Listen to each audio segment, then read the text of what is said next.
လုံးကြလိုက်တာမောင်ကြီးရဲ့အလုပ်ကအဆင်မပြေလို့လားလုပ်ကြတော့အဆင်ပြေပါတယ်ရှင်မရေဒါပေမဲ့ခိုင်းတဲ့လှုပ်ရှင်တွေကအားလုံးကကတ်စီနေတွေဖြစ်နေအခုတော့အတပြားပဲတော့ပဲရခဲ့တာရှင်မရေဒီချိန်ထိလှုပ်တာတော့အတပြားပဲဝက်ပဲရတယ်ဒါမောင်ကြီးတက်တက်အနိုင်ကျင့်တာပဲပေါ့အနိုင်ကျင့်တာမဟုတ်ဘူးရှင်မဟိုသူတို့ထမင်းစားချိန်မှာသူတို့ကမောင်ကြီးကိုရာဟုတွေကျွေးတယ်လေမောင်ကြီးကမစားပါဘူးလို့သူတို့အတန်တန်ပြောပါတယ်သူတို့ကအတင်းကျွေးတဲ့အခါကျတော့မောင်ကြီးလည်းအားနာပြီးစားလိုက်မိတယ်အလုတ်လဲပြီးတော့လောက်ခရှင်းမဲ့အချိန်ကြတော့ရာဟုဖို့သူတို့ကထက်နှုတ်လိုက်တယ်အဲ့တော့အတပြားပဲတော့ပဲရတယ်အဲ့ဒါဆိုရင်မောင်ကြီးကစားလာပြီးတော့ရှင်မမစားရတော့ဘူးဩရှင်မရေမောင်ကြီးကရှင်မကိုပဲအငတ်ခံပါမလဲမကြည့်ဟောဒီမှာရှင်မအတွက်ဘုံကြောင်းနေပြီးတော့စွန့်ကြံကွန်းကြံနေကြတာရောက်ရှင်မဝေါအောင်လားစားပြီးတော့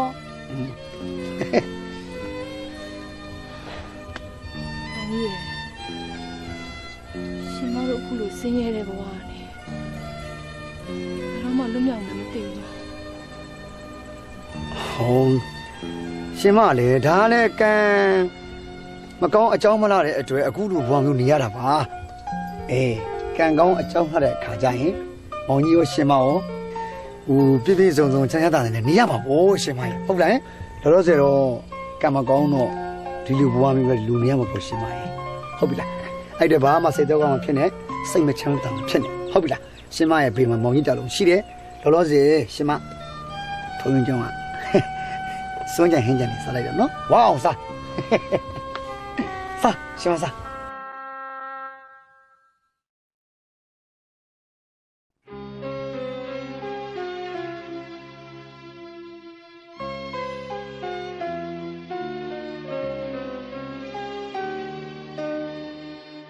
ရွှေမုံ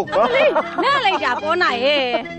ဘလို့ပြည့်ပြီးဒီမှာတယောက်တည်းလာမှိုင်နေရတာတော့မဟုတ်မှလွယ်ရောဒီအရွယ်ကြီးဒီငါသမီးသားမရှိဘူးသေရင်တော့ငါပြောတော့ဖက်ပြီးသေရတော့မှာပဲဆိုပြီးစဉ်းစားပြီးတော့ဒီမှာလာမှိုင်နေတာမလားဟုတ်ကောမှလည်းပေါ်နိုင်ရဲ့ငါဒီမှာမှိုင်နေတာလေ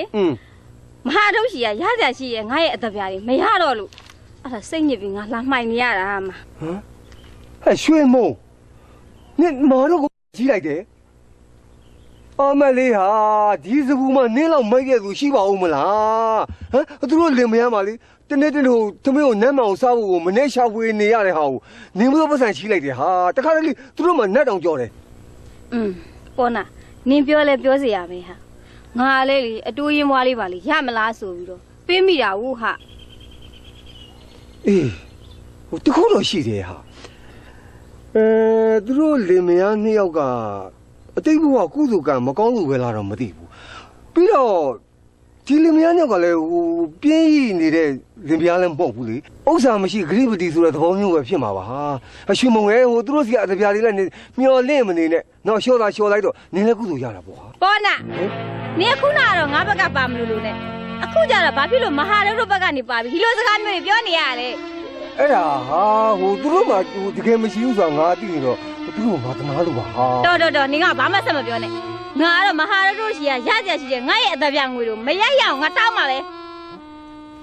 ကြောက်ခဲကိုရေညှင့်မနေနဲ့အေးအဲ့ဒီကြောက်ခဲကိုပဲလေမရရအောင်အားရပါရလေငါညှစ်ပြမယ်အမေ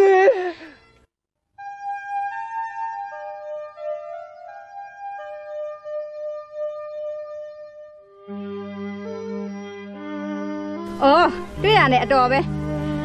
မယောက်ျားမဟာတကူအိမ်မှာရှိတာမရှိပါဘူးမရဲ့အရှိရောမှာလှုပ်သွားလှုပ်တယ်ဘာကိစ္စရှိလို့လဲဘာကိစ္စရှိရမှာလဲငါရှိရအတပြားငွေတွေမယောက်ျားချီထားအခုလာမဆက်သေးလို့ငါခုလာတောင်းတာဟုတ်လားဒါဆိုရင်လေကျမယောက်ျားလောကပြန်လာတဲ့လာပြီးခိုင်းလိုက်ပါမယ်ကျမတို့မှလည်းအဆင်မပြေတော့အခုလိုမျိုးကြာသွားတာစိတ်မရှိပါနဲ့နော်ဟောစိတ်ဆိုတာမရှိဘဲနေပါမလားလူတိုင်းမှာစိတ်ဆိုတာရှိတာကြီးပဲကျမပြောတာကလေအဲ့ဒီစိတ်ကိုပြောတာမဟုတ်ပါဘူးဒေါသစိတ်မရှိဘူးပြောတာပါလာပြန်ပြီဒီဒေါသစိတ်ဆိုတာလူတိုင်းမှာရှိတာကြီးပဲဒေါသမောဟလောဘတွေမရှိမှတော့ငါသီလရှင်သွားဝစ်လိုက်တော့မှာပေါ့အေးကဲပါစကားတွေရှည်ဝင်းဝင်းတွေပြောမနေနဲ့တော့ နေယောက်ျားမဟာတော့လာရင်လားငါရှိကိုအသက်ပြာငွေနဲ့လွတ်လိုက်အေးမလှလို့ရတော့လေငါရွာလူကြီးကိုသွားတိုင်မိတာမှတ်မလုပ်ပါနဲ့မရဲ့ဟိုရွာလူကြီးတော့မတိုင်ပါနဲ့နော်ကျမယောက်ျားပြန်လာရင်အမကြီးဆက်ဆက်လွတ်လိုက်ပါမယ်ကျမတောင်းပန်ပါတယ်နော်အေးအဲ့ဒါဆိုလည်းပြီးရောငါအေးရစောင့်နေမယ်ဒါပဲ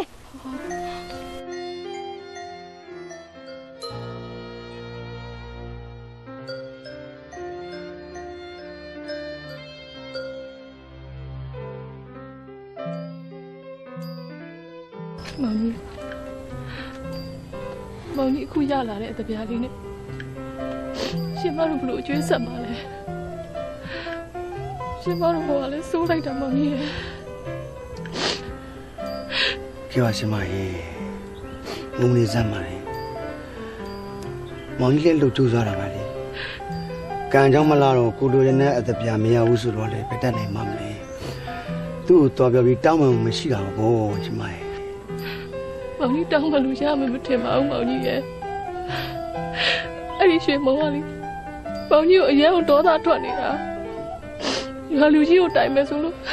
ရှင်မမနေကိုတောင်းမှထားရတာမောင်ကြီးအခုလိုမပေးနိုင်ဘူးဆိုရင်ဘယ်လိုလုပ်ပါလဲမောင်ကြီးရဲ့ဟမ်ဘယ်လိုလုပ်ကြမလဲ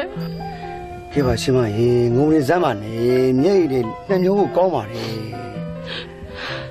ရှင်မငိုချင်လို့ငိုတာမဟုတ်ဘူးမောင်ကြီးရဲ့မောင်ကြီးရွာလူကြီးရဲ့ထိတ်ထွင်းနဲ့ရောက်မှတွေ့ပြီးတော့စိတ်မကောင်းလို့ငိုနေတာကဲအဲ့ဒါဆိုရင်လေမောင်ကြီးသူ့ရှိရသွားပြီးတော့ရှေးကိုကတော့တောင်းမှလိုက်မယ်မကောင်းဘူးလားဟမ်မောင်ကြီးကသူ့ရှိကိုမယ်မလုပ်ပါနဲ့မောင်ကြီးရဲ့မကောင်းပါဘူးလို့မလုပ်ပါနဲ့နော်ရှင်မလူအောက်ကျို့လို့လူပိမသိဘူးအရေးကြီးဆုံးကလေမောင်ကြီးတို့လင်မယားနှစ်ယောက်ရဲ့အကျိုးကိုအစိမ့်မဲ့သွားဝယ်ရေးကြည့်ဟုတ်တယ်မလား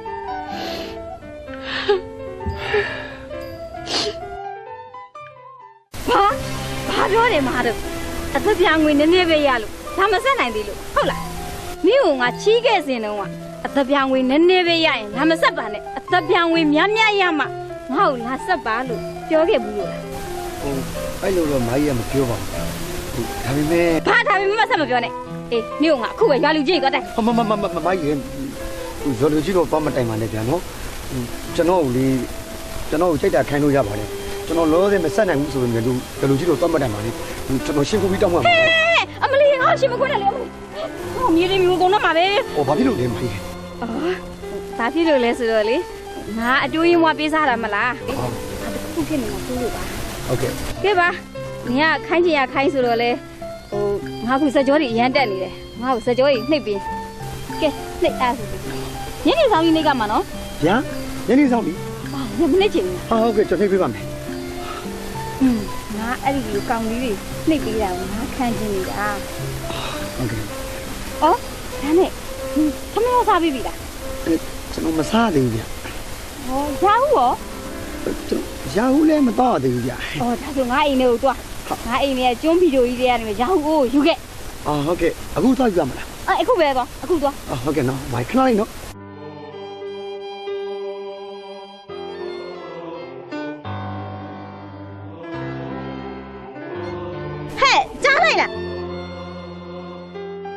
ဟုတ်ကဲ့လာပါပြီဘာလဲနေငါကျွန်းဗီဒီယိုတွေကပစ္စည်းတွေကိုယူနေတာလားမဟုတ်ပါဘူးမကြီးရဲ့ဗီဒီယိုတွေကရာဟုကိုရှာနေလို့ပါအခုလာပါပြီရပါပြီတော့တွေ့ပါပြီကဲအဲ့ဆိုလည်းမြမြယူလာခဲ့လာပြီမကြီး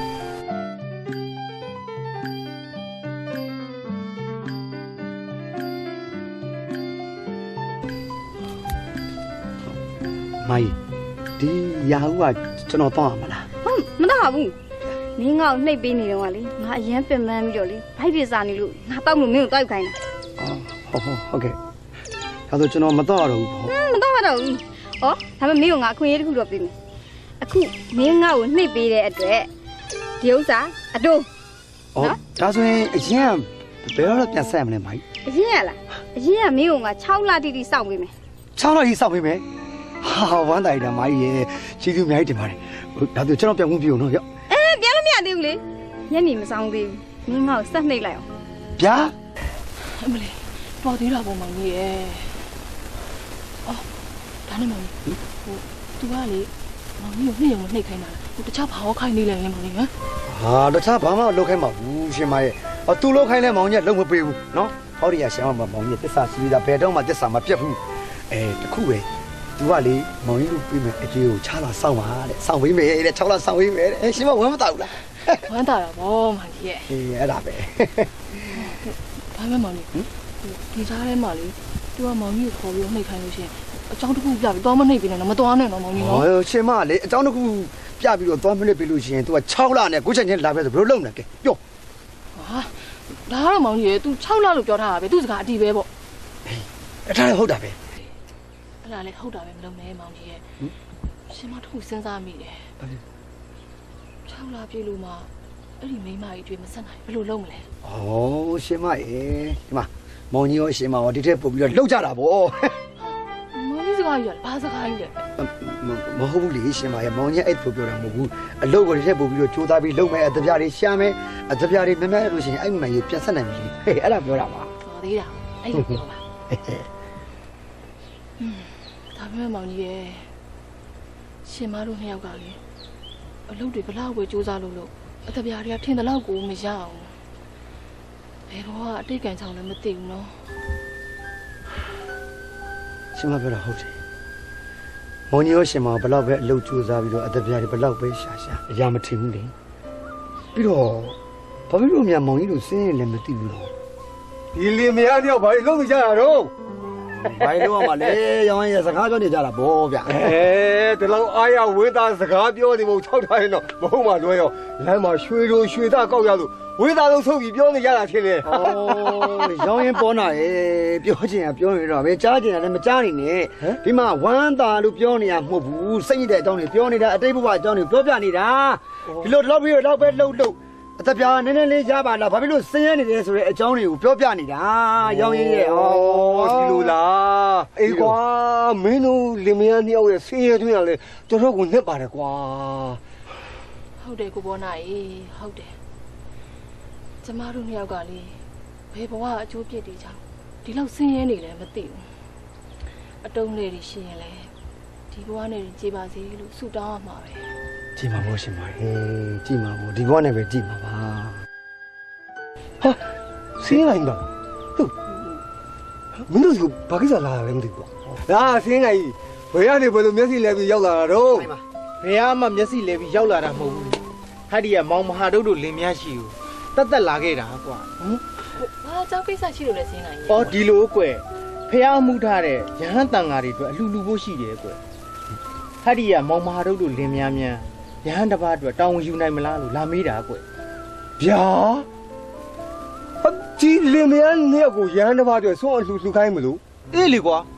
အဲ့ဒီကိစ္စဆိုရင်တော့ဆင်းခိုင်းဟိုတခြားတဲ့အိမ်ကဆက်ပြီးတော့သွားပြီတော့ဗျာ ။ဘာဖြစ်လို့တော့ကွာ ဘာဖြစ်လို့ရမလို့ဆင်းခိုင်းရဲ့ဟောဒီပေါ်နာဆိုတဲ့ကောင်မလေးမိမ10ယောက်ရှိတယ်လို့ပြောရင်တော့ယုံကြည်ရုံပဲနော်ဒီလင်မယားနှစ်ယောက်ကရဟန်းတစ်ပါးအတွက်ဆုံးအလှပေးရမယ်ဆိုတော့လေဘလို့နည်းနဲ့မှမဖြစ်နိုင်တော့ ဟုတ်ပါတယ်စင်ကန်ကြီးကျွန်တော်တို့မှလှူမပြောပါနဲ့ဗျာ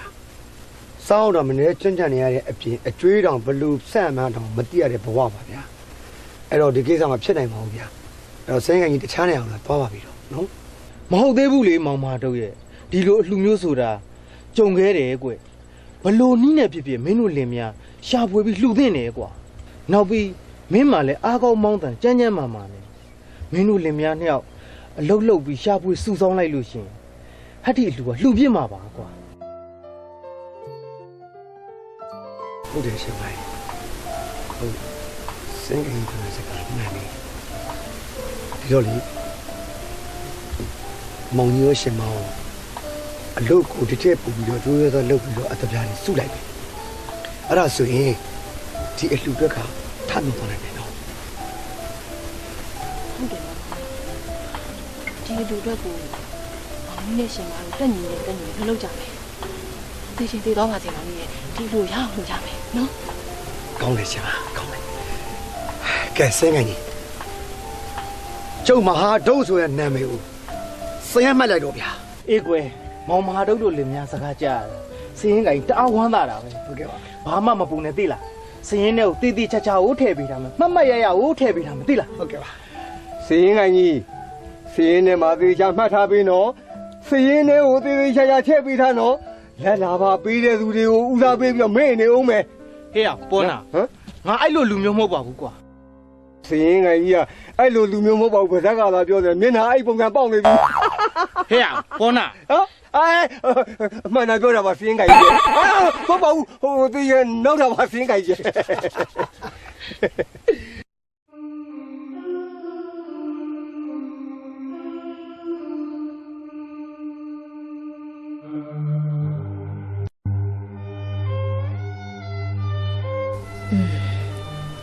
ဟိုတနေ့ကငါတို့လင်မယားတွေစီးရင်ကန်ကြီးကိုအလွယ်ပြောလိုက်တာငါတို့ဘဝအခြေအနေနဲ့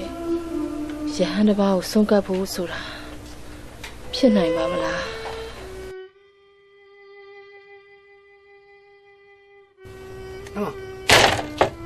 ဟိုင်စင်းသား ကျမတို့ဒီတေချာစဉ်းစားကြည့်ရဲမှာလေကျမတို့ရဟန်းတစ်ပါးအတွက်တူဖို့လွယ်လွယ်နဲ့ဂရုပေးလိုက်တာအဲ့ဒါဖြစ်နိုင်မှာမလားမောင်ကြီးရဲ့ဟမ် ဟိုရှင်မကြီးဘာလို့မဖြစ်နိုင်မှာလဲဒီမှာမောင်ကြီးကလည်းအားကောင်းမောင်းတန်းရှင်မကလည်းကျမ်းမာကြီးကောင်းတယ်အဲတော့မောင်ကြီးကိုရှင်မအောင်နေညမပြတ်အလုပ်ကိုလုပ်လို့ရှိရင်အသက်ပြားကြီးစုလို့ရမယ်ဘာလို့မဖြစ်နိုင်မလဲဖြစ်တယ်လीရှင်မကြီး ဟောမောင်ကြီးရဲ့ကျမတို့နေမအားညမှာအဲ့လိုပဲလှုပ်လှုပ်ခဲ့တာပဲလीအဲ့ဒါတော့မှစားဖို့ကလည်းအကျွေးတောင်တင်လိုက်သေးတယ်လीမောင်ကြီးရဲ့ ဟာဒီမှာရှင်မငါတို့ရဲ့အတိတ်ဘဝကလीအခုလိုမျိုးမလူခဲ့မတန်းခဲ့လို့ဆင်းရဲနေတာသဘောတော့ရှိပါတယ်မရှိလို့မလူလို့မရှိတဲ့အေးအဲ့မရှိတဲ့ထဲကနေမဖြစ်အောင်လူကိုလှုံအောင်ပါကွာ တကယ်စဉ်းစားကြည့်တော့လေမောင်ကြီးပြောတဲ့စကားမှန်တာပဲ ဟေး ဟုတ်တယ်မောင်ကြီးရှင်မတို့ဒီအလှလူမဖြစ်အောင်လှူမယ်ဒါနစိတ်ကိုရင်ထဲမှာထားပြီးတော့ရှင်မတို့နှစ်ယောက်အလုပ်တွေကိုစူးစမ်းပြီးတော့လုပ်မယ်ရှင်မအားရရှိသွားပြီမောင်ကြီး ဘေးအဲ့လိုအားကြီးသားမှာရှင်မရဲ့အဲ့လိုအားကြီးသားမှာဒီနေ့ကစားပြီးတော့မောင်ကြီးရောရှင်မရောအလုပ်ကိုကြိုးစားလုပ်မယ်ပြီးတော့ထမင်းကိုလည်းတစ်နှစ်ပဲစားမယ် ဟုတ်ပြီမောင်ကြီးတနေ့ကိုထမင်းတက်ပဲစားမယ် အေးအဲ့ဒါမှဘောရှင်မရဲ့ ပေါ်နာ ဟေးဘာ နေ လို့ ရောင်းရင်လင်မယားတော့အကြံကုန်ဂလုံစားချက်ပြီးနဲ့တူတယ် ဘာဖြစ်လို့တော့ ဘာဖြစ်လို့ရမှာလဲငါအကျွေးတွေကိုတော့မှကြည်အောင်မဆက်ကသေးဘူးရဟန်းတစ်ပါးရဲ့အလှကိုတာဝန်ယူလိုက်တယ်ဆိုတော့အံ့ဩစရာပဲ အေးဟာအဲ့ဒီလင်မယားဘာစိတ်ကူးပေါက်သွားသလဲတော့ငါလည်းမပြောတတ်တော့ပါဘူးခါအဲ့တော့ငါလည်းရှိတယ်ငါတော့မှချော်လေးရော့ထိုင်လိုက်ပြောလိုက်နေသေးတယ် မဟုတ်မှလွယ်ရောငါအကျွေးတွေများမပေးချင်ဘူးသူတို့ဒီလိုလုပ်လိုက်ရတာမသိဘူးနော် ဘာဆိုင်လို့တော့ဟာ तू အလူလုံးချင်တာနဲ့နင်အရွေးမပေးတာနဲ့ဘာဆိုင်လို့တော့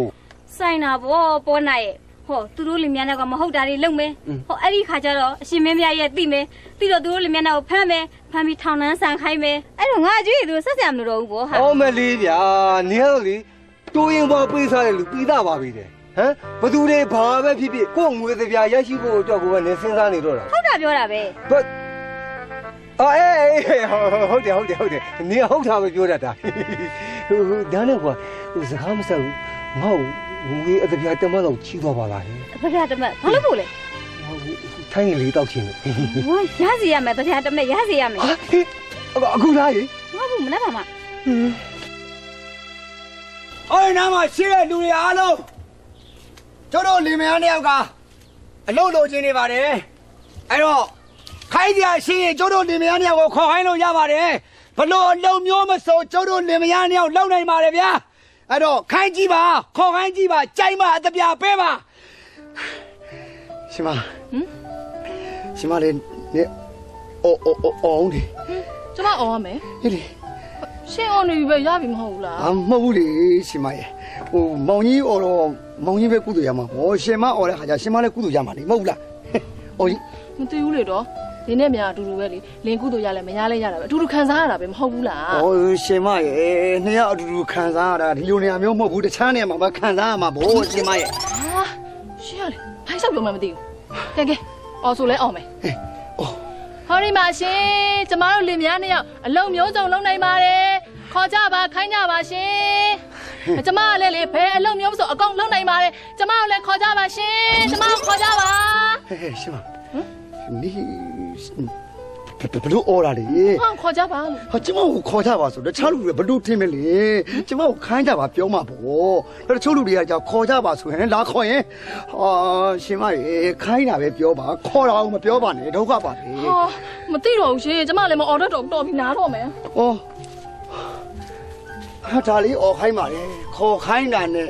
ခေါ်လာပါကျမကိုခေါ်ကြပါဖြစ်ခေါ်ခိုင်းရမှာ မသိဘူးလေတော့မောလာပြီအော်တော့ဘူးပါ ဟာတော်ပါတော့ရှင်မရေမအော်ပါနဲ့ မတော့မင်းတော့ပါပဲကွာမင်းတို့လင်မယားနှစ်ယောက်ကငါလိုက်ရှာနေတာဖက်ဖက်ကိုမောနေတာပဲ ဩနေသမအောင်ကိုပေါ်လာဘာဖြစ်လို့လဲကိုပေါ်လာ ဘာဖြစ်ရမလဲကွာဟိုနေ့ဟာငါဆင်းလာရှိပါလေချော်လေးရောက်ထိုင်ပြီးတော့ငါပြောလိုက်မိတာကွာရွာတွေကဆက်ဆူးတဲ့လူတွေကိုလည်းငါပြောလိုက်မိတယ် ဘာပြောမလဲ ဟောဘာမလဲမင်းတို့လင်မယားနှစ်ယောက်လေဟိုရဟန်းတစ်ပါးကိုအလူပေးမယ်ဆိုတဲ့ကိစ္စလေတည်တည်ရှားရှားစဉ်းစားကြည့်လိုက်ဖြစ်ရင်မလွယ်ဘူးနော်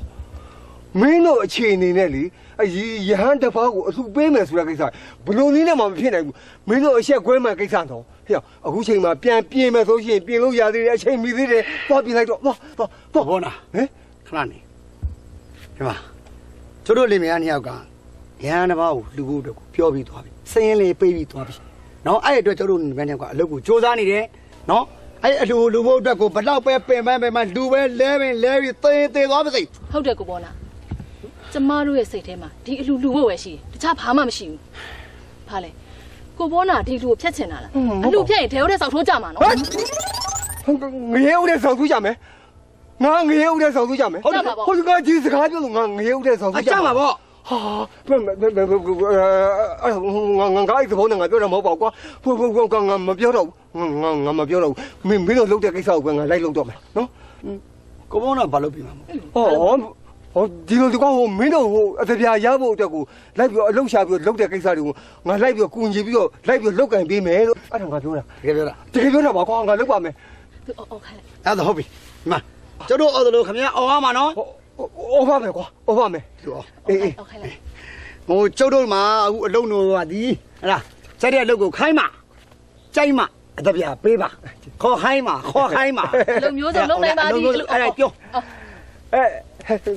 ဘာလို့ ကျုပ်တို့ကိုအလုပ်ခိုင်းမှာ ကျုပ်တို့အလုပ်ခိုင်းပါခင်ဗျာ ကြိုက်တဲ့အလုပ်ကိုခိုင်းမှာ ကြိုက်တဲ့အလုပ်ကိုခိုင်းပါ ဘယ်အလုပ်မျိုးမဆိုလုပ်ပါမယ် ဘယ်အလုပ်မျိုးမဆိုလုပ်ပါမယ်ခင်ဗျာ ကြိုက်မှာအတပြာပေးပါ ကြိုက်မှာအသေးပြပေးကြပါဗျာ ခေါ်ခိုင်းကြပါ ကျွန်တော်တို့ခေါ်ခိုင်းကြပါဗျာခေါ်ခိုင်းကြပါကျွန်တော်ပြောတာမဟုတ်ပါဘူးဒီလင်မယားနှစ်ကိုခေါ်ခိုင်းကြပါခင်ဗျာဘယ်ဘောတော့ကွာ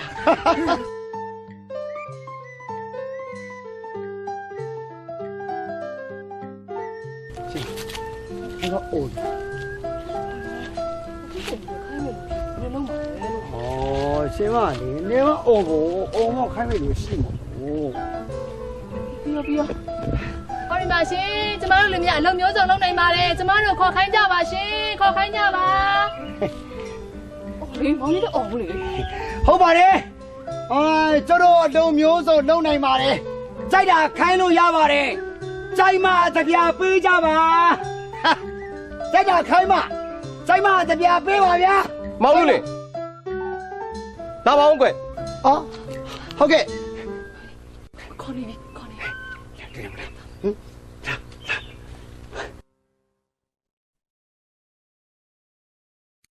ခုနလမ်းပေါ်မှာဘာခိုင်ခိုင်လုတ်ပါမယ်လို့ကြောအောနေတာမောင်ရင်တို့ဇနီးမောင်နိုင်မလား ဟုတ်ပါတယ် ဟုတ်ပါတယ် ဒါဆိုတတိတော်ကြီး ရှင် ဘာခိုင်ခိုင်လုတ်ပါမယ်ဆိုရင်တတိတို့အိမ်မှာထင်းခွဲဖို့ညက်ရှင်းဖို့အုပ်တယ်ဖို့အလုပ်တွေရှိတယ်မလား ရှိတယ်လေတထေးကြီးအလုပ်တွေအများကြီးရှိတယ် ဒါဆိုရင်သူတို့ဇနီးမောင်နိုင်အောင်ပဲထိုင်လိုက်ကြစို့ ကောင်းတာပါတထေးကြီးကောင်းတာပေါ့ ဒီကတတိကတော်ကြီးရှင်တတိကတော်ကြီးရဲ့စွန်းထင်းညစ်ပင်နေတဲ့အဝတ်စားတွေကိုကျမကိုရှော့ခိုင်းလို့ရပါတယ်အာမနာနဲ့ခိုင်းပါရှင်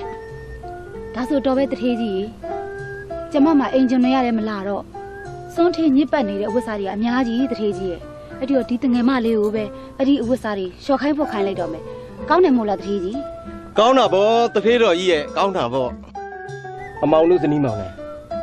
မနေ့ပြန်အာယုံကျင်းလို့မိုးတောင်လင်းတာနဲ့တပြိုင်နက်တတိအိမ်မှာ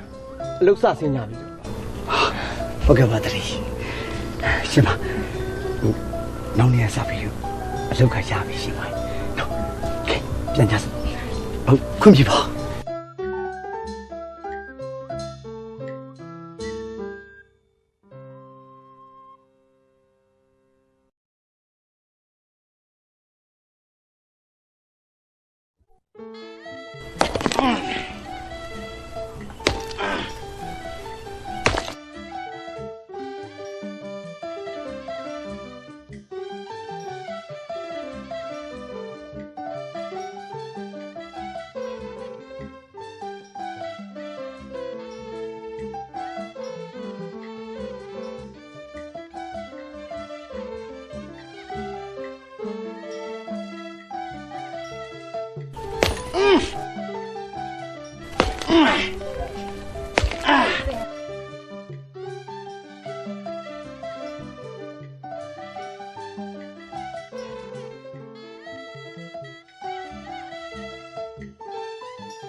တို့ဇနီးမောင်နှံ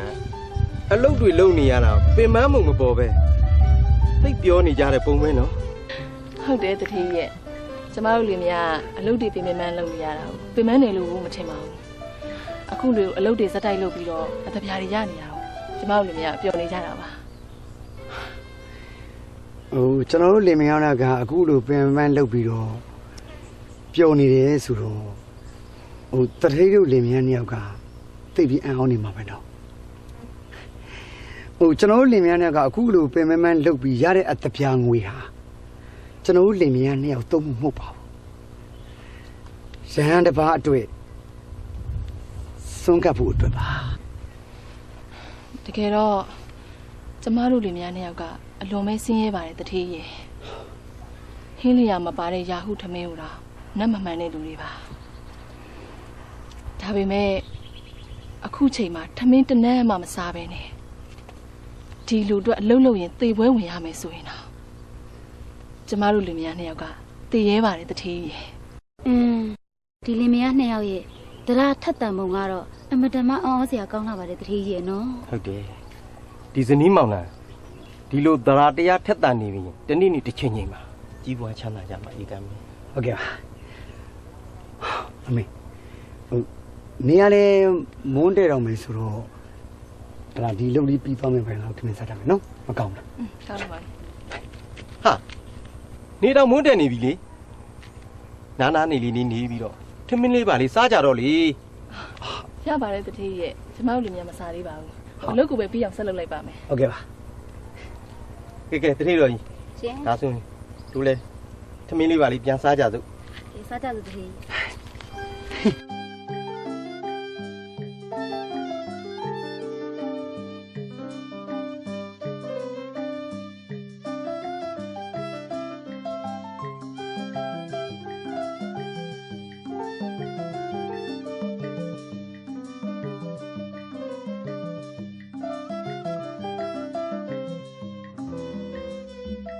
ဘောလားနင်ကငါမသိအောင်ငါခြံထဲကိုဝင်ပြီးတော့ငါမင်္ဂလာသီးခူးစားနေရပေါ့လေအဲ့တော့အစားရောနင်ကိုအစီပေးပြီးပြောပြီးတော့မှခူးစားမလို့ဒါပေမဲ့နင်ကိုမပြင်ခင်မင်္ဂလာသီးကိုအရင်မြင်တာနဲ့ဘာလို့ပိုက်စားလို့ဟာအဲ့ဒါကြောင့်ငါခူးစားအေးဒါနဲ့နေစမ်းမနင်ကငါချီကိုဘာလာလောက်တာအကျွေးလာဆက်တာလေအကျွေးလာဆက်တာဟုတ်တယ်ဆက်ပြီးချက်ချင်းပြန်ယူမှာနော်ဘာဆက်ပြီးချက်ချင်းပြန်ယူမှာအေးလေဆက်တယ်ဆိုလည်းပြောပြင်ပမလဲ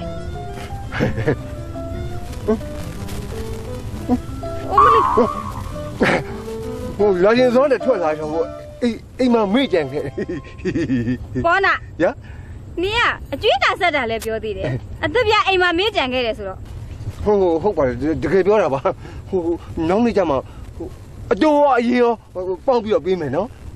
ကဲအဲ့ဒါဆိုလည်းထားလိုက်ပါတော့နောက်နေ့ကျတော့လာပေးနော်အိုးဒါနဲ့မေးစရာရှိတယ်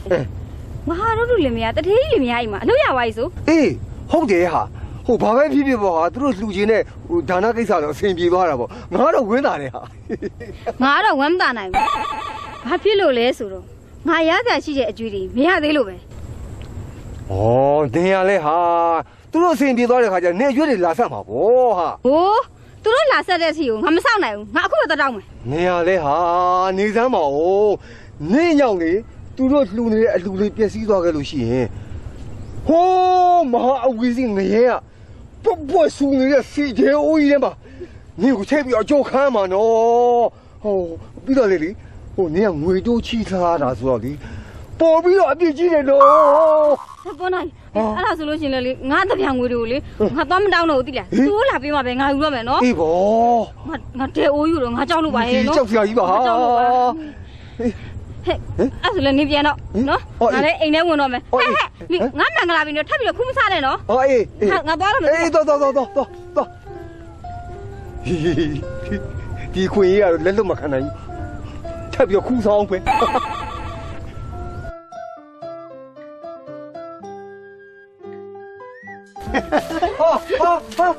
ဟာဘာလို့လဲဗျာချဲတော့ဆုနေပြီပဲ ဟာစုအောင်ပါဗောဗျကိုဘုန်းနာစုအောင်ပါဗောဒီမှာကျတို့ကလေရဟန်းတစ်ပါးအလူးဆိုပေမဲ့လို့ကိုယ့်ဘက်ကပြပြဆုံးဖြစ်သွားအောင်ကျုပ်တင်ပြီးတော့စီမံထားပါလေ ဒါဘောကွာမင်းတို့တွေကြီးရတာကြီးတော်တော်ပြောသေးပုံရတယ်ဟာ ပြောတာဗောကိုဘောနိုင်ရဲ့ကျမတို့ရဲ့ဘဝအခြေအနေတွေကဒီလိုလူမျိုးလူမျိုးဖြစ်မှမဖြစ်နိုင်တာကံတရားပြီးတော့လှူခွင့်ရတာအဲကြောင့်ကျမတို့လူများများတအားပျော်နေ ဘာပြောမှာပေါ့ဒါပြောမယ်အကြောင်းပဲ ဟုတ်တယ် အော်ရောဟိုမင်းကပြောစရာရှိတယ်ကွာ ဘာမှ ဟိုငွေတို့ရင်းစားတဲ့ရှင်မုံကြီးလေသူအကျွေးကိုမပေးလို့တဲ့အဲ့မင်းတို့လင်မယားနဲ့ကိုအရန်ချောကချွတ်နေတယ်နော်အဲ့ဒါရောအလူပေးကနေပါမယ်အဲ့ကိစ္စတွေမဖြစ်စီနဲ့နော်မဖြစ်သင့်ဘူးရောသွားပေးရရှက်သွားပေးလိုက် ကိုဘောနိုင်ရဲ့ဘာမှမပူပါနဲ့ဒီနေ့မနေ့ပဲလေမောင်ကြီးမတို့ကသူ့အကျွေးကိုသွားပေးလိုက်လို့ကျမတို့စားဖို့မပြောသေးတပီတော့ပြန်ပေးလိုက်သေးတယ် ဟဲ့ ဟုတ်တယ် ဟိုဒီငပြောသေးတဲ့ရွှေမုံကြီးပေးလိုက်တယ်ငပြောသေး ဟုတ်ပါဗျာ အောင်မလေးဗျာငါ့ကိုပြောတော့မင်းတို့လင်မယားနှစ်ယောက်ကိုကျွေးလို့ရှိရင်ကျွေးတဲ့နေရာမှာတပ်ပြင်းမဲ့ဆိုတဲ့ပုံစံမျိုးကြီးအခုတော့ငပြောသေးအောင်ပေးလိုက်နင်တို့ကိုအိမ်ကိုတန်းပြန်มาလား ပြန်မှာပေါ့ อ๋อအေးငါလည်းဟိုစကားပြောစရာကြံသေးတယ်ဟိုငါအိမ်လိုက်ခဲ့မယ်လေဟိုဒီကငါဒီငါပြောတင်ငါတဲလာခဲ့မယ်ပြီ ဩကဲတော့တော့ အေး ဘောနိုင် ပြောစရာရှိတယ်ပြောလေ လုံးမဘောဟာငါဘတ်ကောင်လုံးပါပြန်ငါဆက်တော့ ဝဲပြောစရာရှိ ကျောင်းမှာဟာပြောမှာငါဘတ်ကောင်လုံး ပြီးရပြီးရဟုတ်လားမောင်ကြီးနေပြီလို့ပါအောင်ကြောက်လို့ဘောနာကိုနိုင်ရဲ့ဘလူးဖြစ်တာ တော်တော်အစာကြီးတာပဲဒီမစားရမှာ အခုမှမဒီထိုင်တာရှိသွား ဟမ် ဟာပါကိုဘောနိုင် မင်း ကဲပြောစရာရှိပြောလို့ ဟမ်ပြောရမယ်ငါဘာပြောမှန်းမသိမေ့ပါ ဟာမလေးကိုဘောနာခင်ဗျားကြောင့်မသိကြကြဘာမှပြောတာပြီးမဲ့တာလည်းမဟုတ်ဘူးနော်ဒီမှာခင်ဗျားကျုပ်တို့ရင်လဲလာတဲ့ဆူတွေကငါပြောသေးစားချင်လဲဟုတ်တယ်မလား ဟုတ်တယ် မသိကြကြရင်လည်းမနော်ကိုဘောနာတော့ဖြည်းဖြည်းစား ဟောမောင်ကြီးပြောဖို့မေ့နေတယ် ဘာလဲ အသေးရွက်ဟင်းလေးရအတွက်လေဟင်းသေးရွက်တွေမောင်ကြီးသွားရှာအောင်မယ်အိမ်စင်းမှာဝယ်တာဘာမှမရခဲ့ဘူးမောင်ကြီးရဲ့ ဟုတ်လား ဟုတ်တယ် ဟာဒုက္ခပါပဲကွာဟိုရက်ကလည်းနီးနေပြီဆိုတော့ဟင်းသင်းကြီးဘက်ကဘယ်သွားရှာမှမသိပါဘူး မင်းတော့ပူရမှာတန်တမီးပူနေကွာ မပို့လို့ရမလားရက်ကနီးနေပြီဗျာခင်ဗျားလေ အေးလေဘယ်လိုလုပ်မလဲ မင်းကဘယ်လိုမှလုံးစရာမလိုဒီမှာပတ်သက်တယ်ပြောင်းမှမကုန်တဲ့နီးရှိရ ဘယ်မှာ ရွာရှိဘက်ကဟိုဒီမိခိုင်းရပေါ်ပဲပါလေအလေးကြပေါက်နေတဲ့ဟင်းသီးဟင်းရပင်နေအများကြီးပဲအဲ့မှာမင်းတော့ခုဒီပြောင်းမှပေးစရာမလိုစိတ်ကြိုက်ကုန် ဟုတ်ရဲ့လားကိုဘောနိုင်ရဲ့ကိုဘောနိုင်ရဲ့စကားယုံစရာလည်းမရှိဘူး ဩဟုတ်လုံးမှာဟိုတောင်းတည်သေးတယ်ဟမ်ငါပြောတဲ့စကားဟုတ်တာမဟုတ်ဘူးလားကိုယ်တိုင်သိချင်လို့ရှိလို့ရှင်လေမင်းအရှိဘက်ကမြေကမ်းမပေါ်မှာပေါက်နေအလေးကြပင်နေသွားကြည့်လိုက်တွေးလိုက်ပဲကွာမတွေးလိုက်မတော့ သွားကြည့်မယ်ကွာ သွားကြည့်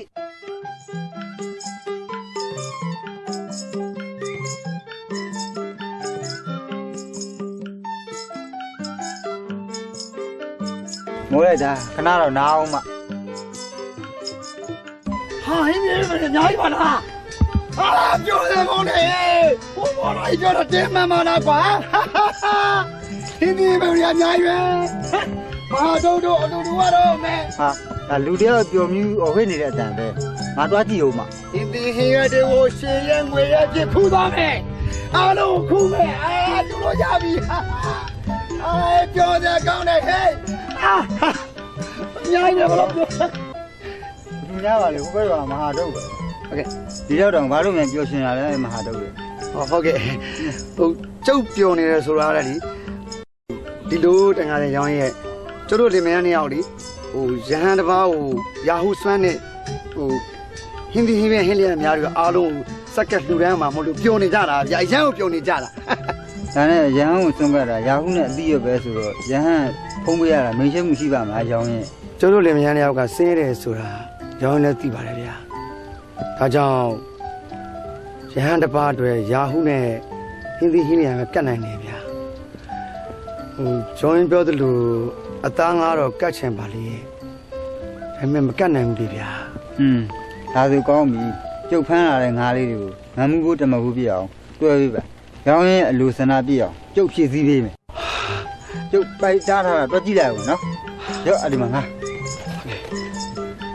နီး ဟုတ်ကဲ့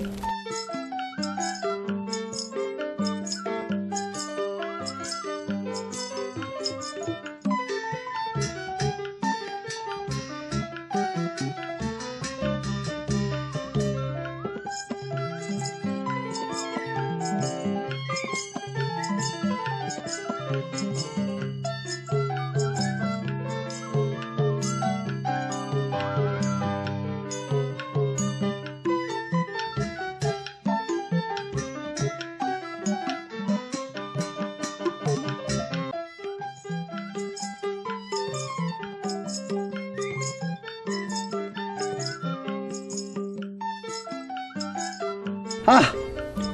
ငါးရတော့ရောင်းခိုင်းတာတကောင်းမှတော့မကြံတော့ဘူးအကုန်ကုန်သွားပြီတငါသေးရောင်းလိုက်ရင်တော့တော်တော်ဝမ်းသာမှာ ဟမ်ရောင်းရင်ဒီထက်ငါးတွေ ဟုတ်တကောင်းမရှိတော့ဘူးကုန်ပြီဟုတ်ကျုံငါးတီတဲ့အချိန်မှာလူတွေကလာဝယ်တာအများကြီးပဲဗျအဲ့ဒါကျုပ်လည်းရောင်းလိုက်တယ်အဲ့ထဲမှာကျုပ်တို့ပဲရဟန်းတစ်ပါးတွေလူဖို့တူကပုံများတယ်ဗျ ဒုက္ခပါပဲဗျာ ဆိုရင်ဘာဒုက္ခလဲဗျ ရောင်းရုံပေးဖို့ငချင်းလေးကောင်စီစဉ်ထားတာဗျာ ဟုတ်ဒီတဲ့ငကြီးလေးကောင်ရောင်းရကျုပ်ကိုဖေးမလို့ ဟုတ်တယ် ဒါဆိုအခုကျုံမရတော့ဘူးပေါ့နော် ဟုတ်တယ်ရောင်းရင်ကျုပ်စိတ်မကောင်းဘူးဗျာဟောကျုပ်တတိယပြီရောင်းရင်ကျုပ်မြေကြီးထဲမှာငချင်းလေးကောင်မြုပ်ထားတယ်အဲ့ငချင်းလေးကောင်ဖုတ်ပြီးရောင်းရုံပေးလိုက်မယ်ရောင်းယူသွားတော့ဗျာ ရောင်းတကယ်ပြောတာနော်ဟာရန်ဝမ်းသာတာပဲရောင်းရဲ့ကျုပ်ရန်ဝမ်းသာတာပဲအခုဆိုရင်ကျုပ်တို့လက်မြန်နေရရဲ့ဟိုရဟန်းတစ်ပါးအလှအတွက်ကိုလေအားလုံးပြည့်ပြည့်စုံပြီးတော့အထမြောက်အောင်မြင်သွားပြီပေါ့ဗျာရောင်းရုံကျေးဇူးအများကြီးတင်ပါတယ်ဗျာကျေးဇူးတင်ပါတယ်ဒီလိုအားရညကြောက်တယ်အင်းတို့လူကြည့်ပြီးတော့သူကြောင့်တို့ရှိတယ်ကြည့်လိုက်စင်ရဲသားမဟာဒုတ်တို့လင်များပါလားမြတ်စွာဘုရားကိုဆုံးကပ်ဖို့အတွက်ဟင်းလျာများကိုချက်ပြုတ်ဖို့စီစဉ်နေကြပါလား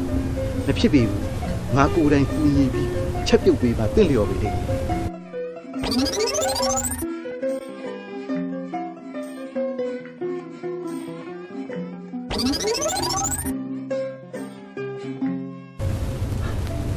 ရှင်မိုင်ဟိုငကြီးလေးကောင်ဘာလုပ်ပြီလဲအလုံးစင်းနေမလား စင်းနေမယ်အကုန်လုံးဘိုက်ဖာဦးထုတ်ပုံသေးကြောပြီးပြီ ဒီတေချာလုံးတော့အဲ့ငကြီးလေးကောင်ကမြေကြီးထဲနေပြုတ်ခါနေမနေဖို့ပြီးတော့အဲ့ဒါငါတို့အတူတူတီးတက်အဲ့အခုတည်း ဒီမှာတော့တေချာလုပ်ပြီးပြီတေချာ ချက်အပြုတ်အလုံးများလိုရင်လည်းငှားရနိုင်ပါတယ်ခင်ဗျာငှားရနိုင်ပါတယ်အသက်ပြားအနှဲငယ်နဲ့အရသာရှိရှိအကောင်းဆုံးဖြစ်အောင်ချက်ပြုတ်ပေးနိုင်ပါတယ်ခင်ဗျာချက်ပြုတ်ပေးနိုင်ပါတယ်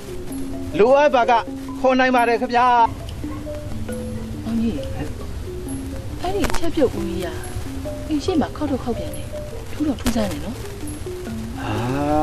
တကားပါဟိုမောင်ကြီးတို့လင်မယားနေရအလိုလိုမယ်ဆိုပြီးတော့ချက်ပြုတ်တာတွေ့လို့ तू ကဟိုအတပြားနည်းနည်းနဲ့အချက်ပြုတ်ကောင်းပါတယ်ဆိုလို့ရတာရှိနေလို့ရှောက်អော်နေတာအဲ့ဒါအတပြားလူချင်းတို့ပါရှင်းမဒီမှာကိုလူကိုပဲကိုကူချက်ပြုတ်တာမကောင်းဘူးလားဟမ်ကဲပေါ့ပေါ့ချက်တာကောင်း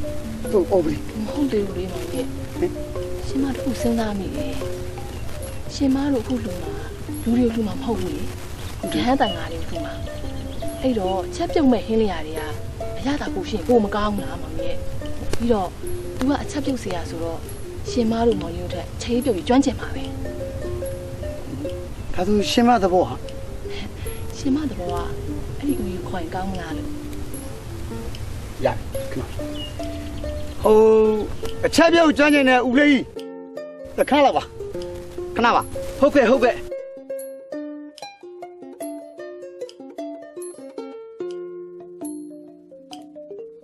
အမောင်လူလင်ကျုပ်ကတော့အလုံးစုံသောအချက်ပြုတ်တို့ကိုတက်မြောက်ပါတယ်အမောင်လူလင်တို့လိုအပ်ပါကမှားရနိုင်ပါတယ် ဟောနေကြားရမလားအလုံးစုံတော့အချက်ပြုတ်ကိုကျွမ်းကျင်တယ်တဲ့ ကြားတယ်ရှင်မခဏဟိုကျတို့ကလည်းဟိုဦးယူခေါ်ရဲဆိုရင်ဒီအချက်ပြုတ်အတွက်ငားဖို့ခေါ်လိုက်ကြပါဟိုဦးကြီးနေနဲ့ဒီချက်ပြုတ်ဖို့အတွက်ကိုအတပြားဘယ်လိုလုပ်ရှုမလဲ အော်ဒါနဲ့မောင်တို့ကိုမေးစရာရှိတယ် ဟုတ်ကဲ့ အခုကဘာအတွက်ချက်ပြုတ်ကြတာ ဟုတ်ဒီလိုပါဦးဟိုကျတို့လင်မယားအခုလိုချက်ပြုတ်ဖို့စဉ်းစားတယ်ရဟန်းတစ်ပါးအတွက်ရာဟုဆွနဲ့ဟင်းလျာများကိုဆုံးကပ်ဖို့အတွက်ချက်ပြုတ်ဖို့စီစဉ်နေကြတာပါ ဒါဆိုဘာမှမပူပါနဲ့အမောင်တို့ရအမောင်တို့ကယဟန်တန်ဃာကိုစွန့်ကပ်မှာဖြစ်တဲ့အတွက်အကျွတ်တို့ကလည်းအသက်ပြားတစ်ပြားတစ်ချက်မှမယူနိုင်နဲ့အခမဲ့ချက်ပြုတ်ပြီးပါ ဟောနေကြားရမလားဦးကြီးကတဘောကောင်းနေတော့အခမဲ့ချက်ပေးပါတဲ့ ဟိုဦးဟိုအခမဲ့ချက်ပေးတယ်ဆိုပေမဲ့လို့လေဟိုဦးလက်တွေတော့မလျှော့နိုင်တော့အကောင်းဆုံးဖြစ်အောင်တော့ချက်ပြုတ်ပေး ငါပူပါနဲ့အမောင်တို့ရနတ်တုတ်တာကများရတာရှိအောင်ချက်ပြုတ်ပြီးပါမယ် ဟဲ့ကြားရနော် ကြားပါတယ်တော့ ဩရတာရှိအောင်နတ်တုတ်တာသမျှရတာရှိအောင်ချက်ပြုတ်ပေးပဲတဲ့ ဟမ်အဲ့ဒါလိုက်တော့ ကြားရမလားဟဲ့ဦးအဲ့ဆိုရင်ဦးရချက်ပြုတ်ပေးတော့ဗျာချက်ပြုတ်ပေးတော့ ထိုအခါကတ္တပမြတ်စွာဘုရားသည်တကိုးတော်နှင့်ဆင်ခြင်၍ကြည့်လိုက်သောအခါမဟာဒုဒ္ဒလင်မယားလူမီယဟန်မှာ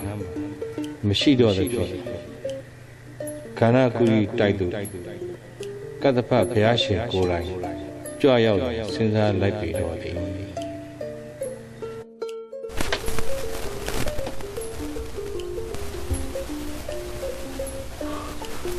ရှင်မချစ်တယ်ဟေးလျာတို့လေးကိုမချိတ်ရဟုတ်တယ်ကွာအဲ့ပူးနေတာလေဒီဦးရချက်ပြုတ်ကြွလာတယ်ချက်တာနော်ချက်လို့တော့တော့မိချက်ကောင်းလိုက်မလဲမသိပါဘူးရှင် ဟုတ်ပါတော့ဟုတ်ပါ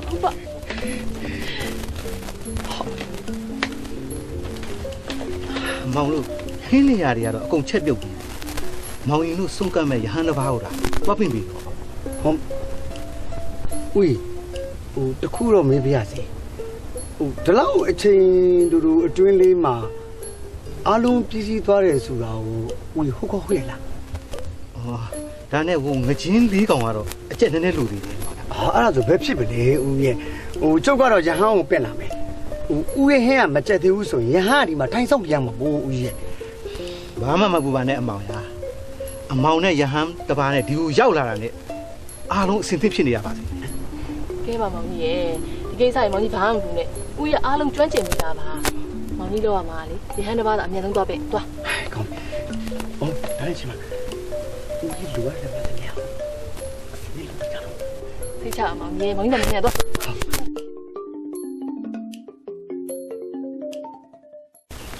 ာစင်ကန်ကြီးဟုတ်စင်ကန်ကြီးတွေ့တာတော်ပဲဗျာ ဘာကိစ္စရှိလို့လဲပေါ့ မဟုတ်လေဟိုကျုပ်ရဟန်းတစ်ပါးကိုဟိုလူမယ်လို့ပြောထားရမို့လားအဲ့ဒါရဟန်းကိုလာပင့်တာ မင်းမာတော့ပါနော် ဟုတ်ပါတယ်ကျုပ်မှာတော့ပါ အေးငါစင်းနဲ့ပြန်ကြည့်လိုက်အောင်ကွာနော် ဟုတ်ကဲ့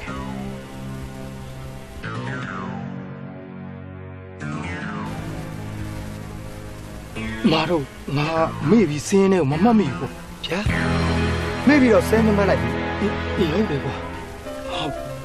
တ်ဒါဆိုရင်ကျုပ်ကရဟန်းကိုပြင်ပြီးတော့မလူပါတော့ဘူးပေါ့နော် အေးဟုတ်တယ်ကွာ ဒါဆိုလည်းစင်ကန်ကြီးရဲ့ဟိုလေဟိုဘယ်သူမှမလူပဲတဲ့ကြံခဲ့တဲ့ရဟန်းတစ်ပါးမှမရှိတော့ဘူးလားဗျာ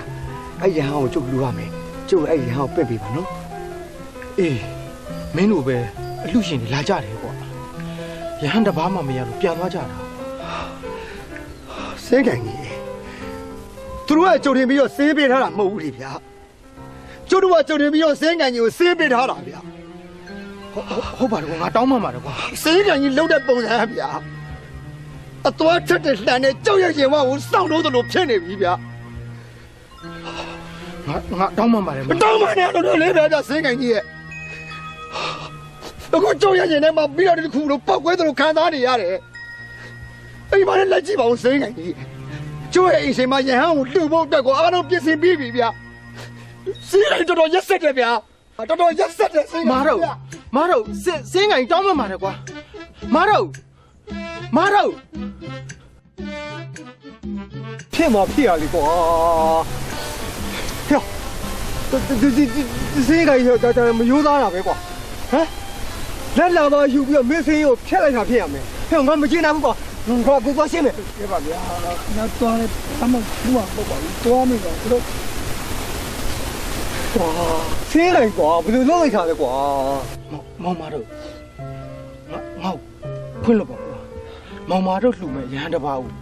ငါလက်လက်ပါယူတခြားတစ်ယောက်ကိုပေးလိုက်တာမဟုတ်ပါဘူးငါဟိုကစင်းမဖို့မေ့သွားလို့ပါကွာငါ့ကိုခွင့်လို့ပါနော်ခွင့်လို့ပါကွာ တော်ပါတော့စင်းကန်ကြီးပြီးခဲ့တယ်လေပြီးတော့ပါပြီဗျာစစ်ပြီးမပြောပါနဲ့တော့ဒီနေရာနေစင်းကန်ကြီးပြန်သွားတာကောင်းပါတယ်ဗျာပြန်มาတော့ ဟုတ်တယ်စင်းကကြီးခဏပြန်มาတော့ဗျာခဏမရိုးသားဘူးဗျာခဏပြောတော့ဟမ်စင်းနဲ့မသေးချာရမှတ်ပြီးတော့သေချာရေးလိုက်ပါမယ်ဆိုအခုတော့ခဏဘလောက်အတပြားတွေယူထားလို့ခဏဒီလိုစင်းပြလိုက်တာလေဟမ်ခဏပြန်တော့ မဟုတ်ပါဘူးကွာ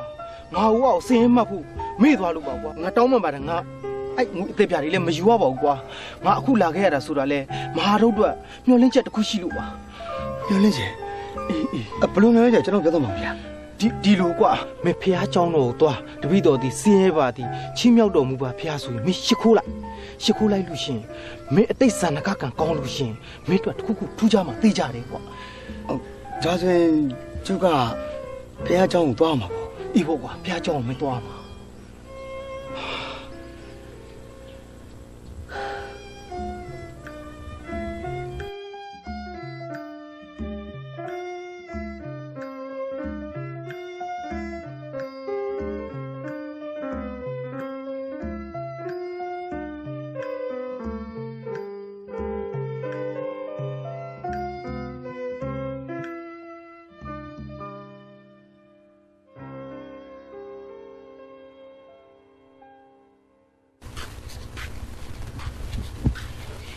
ဟဲ့မောင်လူလေး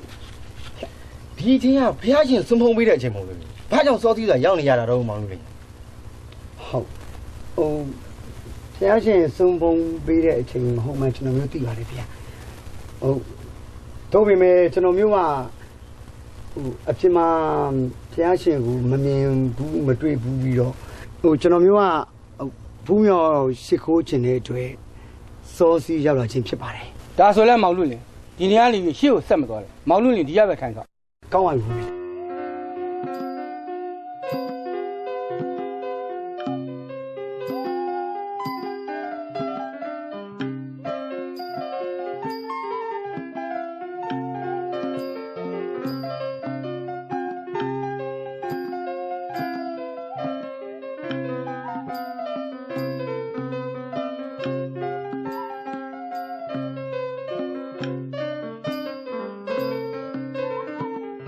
ဘုန်းတော်ကျင့်ကြလာတော့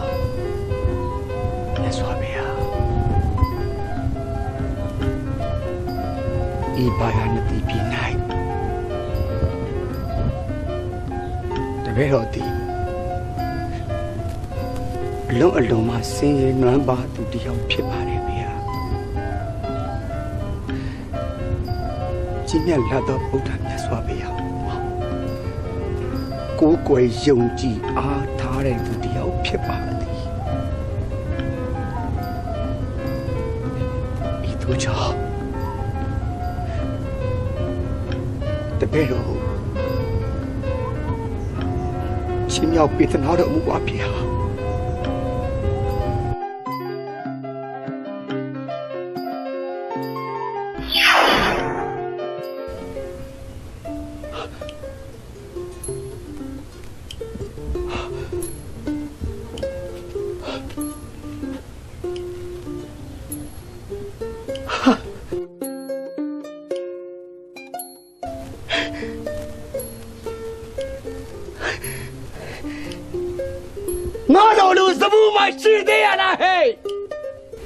ဗုဒ္ဓမြတ်စွာဘုရားရှင်ကိုတော်တိုင်ကငါ့ကိုဟောဒီမြားသပိတ်တော်ကိုချင်းမြင်လိုက်တာ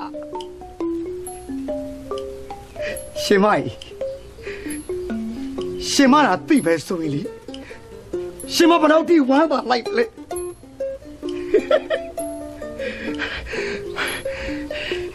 ရှင်မရဲ့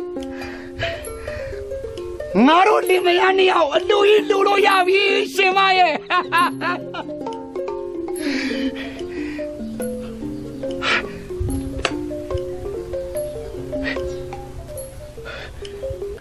ရှင်မ ဆင်းရဲသားအမောင်လို့လေတဲ့ရဲ့များစွဲကိုဘယ်ကြီးကိုပေးခြင်းလို့ဘိုးဘိုးတို့တပြားများများပေးပါမယ်ဘိုးဘိုးတို့ကိုပြန်ရောက်ခဲ့ပါလားအမောင်လို့လေဘိုးဒီမြားသပိတ်တော်ဟာကျွန်တော်မျိုးရဲ့အသက်ထက်တန်ဖိုးထားခဲ့တာပါဘိုးတို့ကျွန်တော်မျိုးကိုအသက်ပြဘလောက်ပဲပေးကျွန်တော်မျိုးမရောင်းနိုင်ပါဘူးကျွန်တော်မျိုးခွလို့ပါအမောင်လူလင်အတွက်တပြားများများရရင်မပြည့်စုံတော့ဘူးလားအမောင်လူလင်ဒီများတပိတ်ကိုရတော့ဘာမှအသုံးဝင်မှာမလို့လေအမောင်လူလင်ဒီတော့ဒီများတပိတ်ကိုထားခဲ့ပြီးအမောင်လူလင်တပြားထုတ်ပိုက်ပြီးပြန်ပြီးတော့ဘိုးတို့ကျွန်တော်မျိုးပဲဘဝမှာလက်စွာဖျားရှင်ကိုလှူရတဲ့အလှူထဲဘယ်ရမှတတ်မှုမထားဘူးဘိုးတို့ကျွန်တော်မျိုးဘလောက်ပဲအသက်ပြားတွေပေးကျွန်တော်မျိုးမရောင်းနိုင်ပါဘူးကျွန်တော်မျိုးခွင့်ပြပါ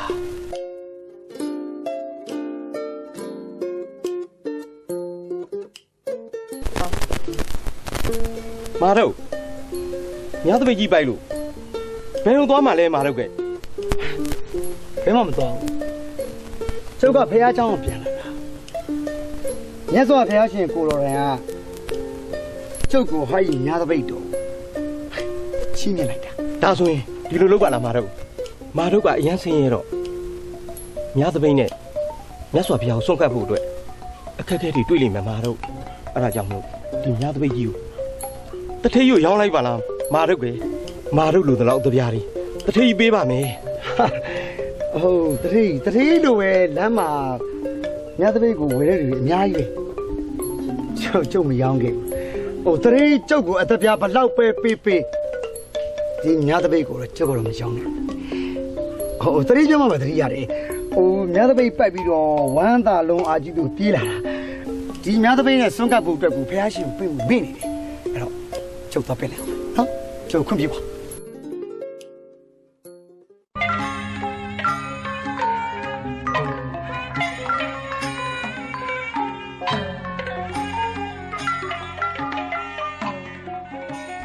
ဘုန်းတော်ကြည်မြတ်လာတော့မြတ်စွာဘုရားတပည့်တော်ညတပိတ်တော်ကိုချင်းရင်ပြီးတဲ့နောက်မှာတပည့်တော်ဝမ်းသာအားရနဲ့အိမ်ကိုပြန်ခဲ့ပါတယ်ဗျာတပည့်တော်လမ်းတစ်ဝက်မှာပဲသတိရနဲ့တပည့်တော်ချင်းချင်းပြန်လာခဲ့ပါတယ်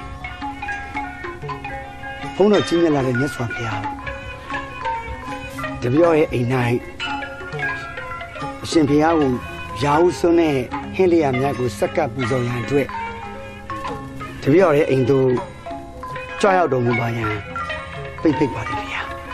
တပည့်တော်နဲ့အတူလိုက်ခဲ့တော်မူပါဗျာ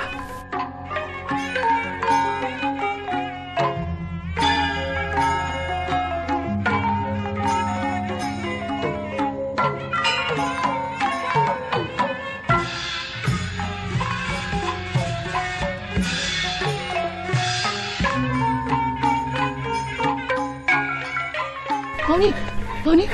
ဒီဟဲ့တော့ပြင်တာရဟန်းပါမလဲညတပိတ်ဒီညတပိတ်ကဘလူးပါလဲဘယ်ယူလာလဲမောင်ကြီးရဲ့ဘယ်ယူလာပါလဲဒီလိုပေါ့ပါလားဖျားရှိကူပါရမောင်ကြီးကိုညတပိတ်တော့ပြေးရဗျာဒီညတပိတ်တော့ပေါက်လာဗျာတကယ်မောင်ကြီးတကယ်ဟုတ်တယ်လိုက်တာတော့ဘာချစ်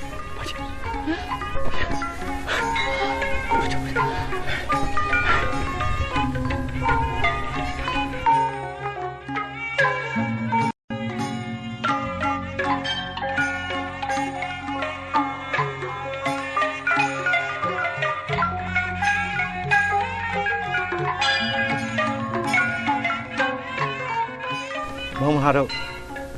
မင်းရဟန်းဘာသွားပြနေဆိုတော့ပါမလာပါလားကွာဟုတ်ကျုပ်သွားပင်တော့ရဟန်းကိုသွားပင်လာပဲဗျာမဟာတို့လင်မယားနဲ့အောင်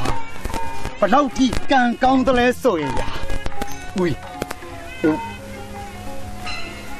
ဖယားရဲ့ညသပိတ်တော်ကျုပ်မဲပေါက်လာတယ်ဗျကျုပ်ကိုဖယားကိုယ်တိုင်ဒီညသပိတ်တော်ချင်းပြလိုက်တာဗျအခုကျုပ်ရတော့လေဖယားကိုယ်တိုင်ကြွမှာအခုကြွလာပြီဦးမင်းဦးဆိုရင်ဟိုမှာကြည့်ဟိုမှာ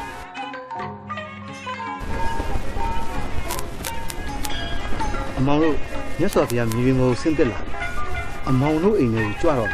နောက်ကိုဆုတ်ကြနောက်ကိုဆုတ်ကြ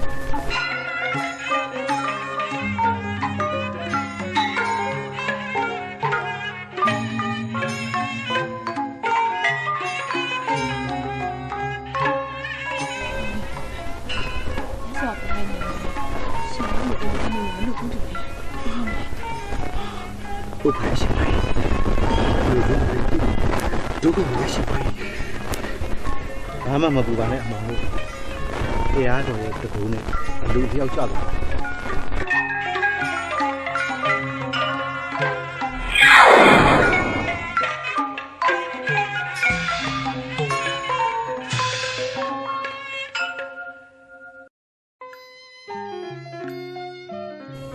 ဟာရောင်းရဒီမှာတယောက်နဲ့နှီးတွေပါထိုးနေလို့ပါလား တယောက်တည်းမထိုးဘယ်နှစ်ယောက်ထိုးရမှာလဲ သိပါဘူးဗျာရောင်းရမှာချစ်သူတွေကြီးသားတွေရှိနေပြီလားလို့ ချစ်သူကြီးသားဆိုဘူးတော့ရှူတာမရှိပါဘူးရောင်းရ အော်ဒါနဲ့ရောင်းရုံမရအောင်ပဲဘာတို့လို့လင်မယားနဲ့ဖះရဲ့များသမိတ်မဲကိုပေါက်သွားတယ်ဆို ဟုတ်တယ်ကွာမာတို့ရဲ့ကံကထူးကိုထူးတာပါကွာတောင်းတန်နဲ့ဖះရဲ့များသပိတ်ဆိုမရနိုင်ဘူးရောင်းရင်ဟောဒါနဲ့ပြောအောင်မယ်တတိတိကျကျရလေဖះရဲ့များသပိတ်ကိုအသက်ပြားလေးအများကြီးပြီးလာဝဲကြသေးတယ်သူကအသက်ပြားလေးမမတ်ဘူးတဲ့ဖះရဲ့များသပိတ်ကိုမတ်တယ်တဲ့ ဟာတော်တော်မိုင်းတဲ့မဟာတို့ပဲကျုပ်ဆိုအဲ့လောက်အသက်ပြားလေးအများကြီးပြီးအများသပိတ်ကိုရောင်းလိုက်ပါဗျာ များသပိတ်ရောင်းလိုက် မိမတက်စီယူပလိုက်ပါဗျာ ရောင်းငယ်ရွယ်နဲ့အသက်တိုးခြင်းနေပြီရှင်နေ ရှင်မိုင်ဟိုလက်တွေတတ်စင်ပြီးပြီဆိုတော့အခုချိန်ဆိုရင်ဖယားကိုစွန့်ကပ်ဖို့အတွက်အစင်းသစ်ဖြစ်နေလောက်ပြီအဲ့တော့တို့တွေအိမ်ထဲဝင်ကြနော်ဟာရှင်မခဏမဘင်းတီးရိုက်ကြလာပြီဘာကိတဲ့ရှိလဲမသိဘူးဟုတ်တော့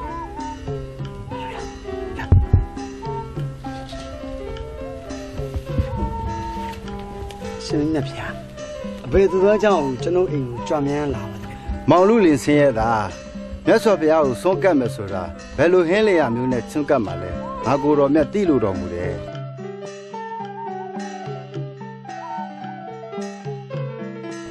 မနာပါအရှင်ကြီးဗျာဟိုကျွန်တော်မျိုးတို့ဇနီးမောင်နှံမှာတူမတူအောင်ချက်ပြုတ်ကြမ်းကျင်တော့ချက်ပြုတ်စရာတူကိုခေါ်ပြီးတော့ချက်ပြုတ်ထားတော့ပါဗျာ မှန်လားပါဗျာကျွန်တော်မျိုးမအိမ်မှာပြောတော့စကားပါအမှန်ပဲဖြစ်ပါတယ်ဗျာ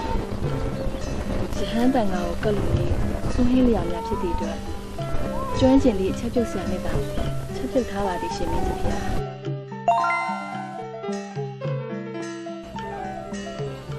သူကမွေးကြိုင်တဲ့နန့်ပါလာဝင်မင်းလို့ မှန်လားပါလားရာရှိကြောင်းပါဗျာ ဒီဆိုင်တာဆိုနတ်တုတ်တာတကဲ့သို့ရတာရှိမဲ့ဟင်းလျာတွေပဲဖြစ်ပေလိမ့်မယ်ဝင်မင်းလို့ မှန်လားကြောင်းပါဗျာ ကဲငါကိုယ်တော်မြတ်ဒီမှာရှိနေမဟာဒုတ်တို့လင်မယားအနေရခတ်လိုက်မယ်ဝင်မင်းလို့ကဲဝင်မင်းလို့ဒါဆိုလဲရွှေလန်းတော်ကြီးကိုပြန်ကြပါစို့ တင်းရကြောင်းပါဗျာ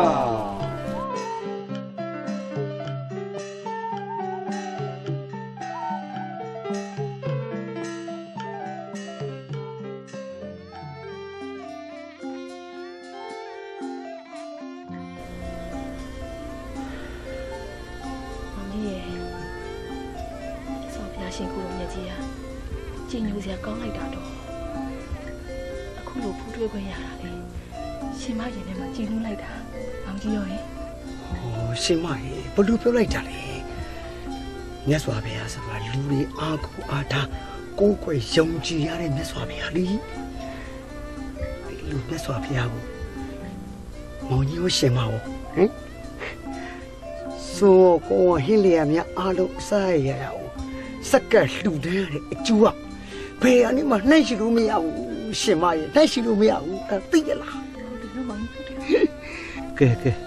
အလှရှင်မောင်မဟာတို့မြတ်စွာဘုရားလည်းဆုံးဖုံးပေးပြီးဖြစ်တဲ့အတွက်မောင်မဟာတို့ကိုယ်တိုင်ညာတပိတ်ကိုပိုက်ပြီးလိုက်ပို့ပြီးတော့ဟုတ်ကဲ့ပါရှင်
မဒီနားမှာရှိပါတယ်ဘယ်ရောက်သွားပါလဲကျေးဇူးတင်လို့တပြားငွေစားနေပြီလားဘယ်ရောက်သွားလို့မသိပါဘူးဟုတ်တော့ကောင်းနေမှာအယောင်ထွက်နေပါလားဘာပါလဲဟာဘာလဲဟုတ်တော့ဒီမှာတခုရွှေတုံးလေးပဲဟာဒါဆိုရတနာရွှေမုံကမွေးရွာတာပေါ့ကျိုးလိုက်တာတော့ကျိုးလိုက်တာငါတို့ရဲ့ဒါနကောင်းမှုကုသိုလ်ကြောင့်ရတနာရွှေမုံကမွေးရွာပြီပါကျိုးလိုက်အများကြီးပဲတော့မောင်ကြီးမဟာတို့သာတဲ့အယောင်ဝမ်းသာမှာပဲရွှေမုံကမွေးရွာနေပြီကျိုးလိုက်တာတော့ရွှေဘာလဲဖြစ်ဟာကောင်းကင်မှာလဲနေပါလားဟဲ့အများကြီးပဲတော့တကယ်မှလည်းရွှေတို့လိုက်များလာပြီလားရှင်မရဲ့ဘာလို့ဖြစ်တာလဲဘလို့ဖြစ်ရမှာလဲမောင်ကြီးရတနာရွှေမုံကမွေးတွေရွာနေတာလေရတနာရွှေမုံကမွေးတွေရွာနေတာဟုတ်တယ်မောင်ကြီးဟာအဲ့ဒါဆိုရင်တော့မောင်ကြီးနဲ့ရှင်မနဲ့ကုသိုလ်ဒါနကောင်းမှုတွေလုပ်လို့အခုတော့ရတနာရွှေမုံတွေငွေမိုးတွေရွာနေတာကွာဟုတ်တယ်မောင်ကြီးရှင်မောင်တွေချမ်းသာပြီချမ်းသာပြီမျိုးရှင်မရဲ့ဒီရွှေတို့ရွှေသားတွေကမွေးလို့မပိုင်ဘူးလေဘင်းကြီးပဲပိုင်တာဘာဖြစ်လို့လဲမောင်ကြီးရဲ့ဘာဖြစ်ရမှာလဲရှင်မရဲ့ဘယင်းဆိုတာငါတို့တိုင်းပြည်ရဲ့အရှင်သခင်လေအဲ့တော့ဒီနိုင်ငံမှာထွက်တဲ့တရားစတဲ့အရာအားလုံးလည်းဘင်းကြီးပဲပိုင်တာလေဒီရွှေအားလုံးလည်းဘင်းကြီးပဲပိုင်တာကိုရှင်မရဲ့အဲ့တော့မောင်ကြီးဘင်းကြီးရှူသွားမယ်ရွှေတို့ရွှေသားရဲ့လာယူပါဆိုတဲ့အကြောင်းကိုလည်းဘင်းကြီးကိုမောင်ကြီးကသရုံးတင်လိုက်မကောင်းလားမောင်ကြီးပြမှာပဲရှင်မလည်းနားလေတော့လေဘင်းကြီးပြိုက်ပိုင်တဲ့ရတနာလေးဆိုတော့ဘင်းကြီးပြိုက်ကိုပေးရမှာပေါ့နော်ဒါပေါ့ရှင်မရဲ့ဒါပေါ့လူကြပါတယ်ရှင်မရဲ့ဟိုဘုံတို့ညသိထားလို့မကောင်းတော့ဘူးအဲ့တော့မောင်ကြီးအခုပဲဘင်းကြီးစီကိုသွားပြီးတော့သရုံးတင်လိုက်တော့မယ်မကောင်းလားကောင်းပြီမောင်ကြီးအချိန်ရပါတယ်အခုပဲမောင်ကြီးဆွေနှောင်းတော့သွားတော့မယ်ကျောင်းမောင်ကြီးမဟာဒုတ်တို့လင်များရဲ့အိမ်မှာမနက်ကရွှေမုံငုံမှုတွေရွာသွားလို့သူဟုတ်တယ်ရောင်ရတော့အောင်ဖို့ကောင်းတယ်ဒါအเจ้าမဲ့တက်ရွာရွှေမုံငုံမှုတွေမဖြစ်နိုင်ဘူးဒီလင်မယားရဲ့ဖြူစင်တန်ရှင်းတဲ့တရားစိတ်နဲ့လှူတဲ့အလှူရဲ့အကျိုးတရားမှုတွေပဲဖြစ်လိမ့်မယ်ဟုတ်တယ်ရောင်ရဟုတ်တယ်အဲ့ဒီဒါနရဲ့အကျိုးကြောင့်အခုလိုရန်နာရွှေမိုးတွေရွာတာပဲဖြစ်ရဟာဒါဆိုရင်မဟာတို့လင်မယားနဲ့တရေဖြုတ်အောင်ရောအဲ့ဒီရန်နာပစ္စည်းတွေကိုမယူပဲဘယင်ထီးပြားကြီးကိုပဲပေးမယ်ဆိုပြီးရွှေတန်းတော်ကြီးကိုသွားပြီလေရောင်ရဲ့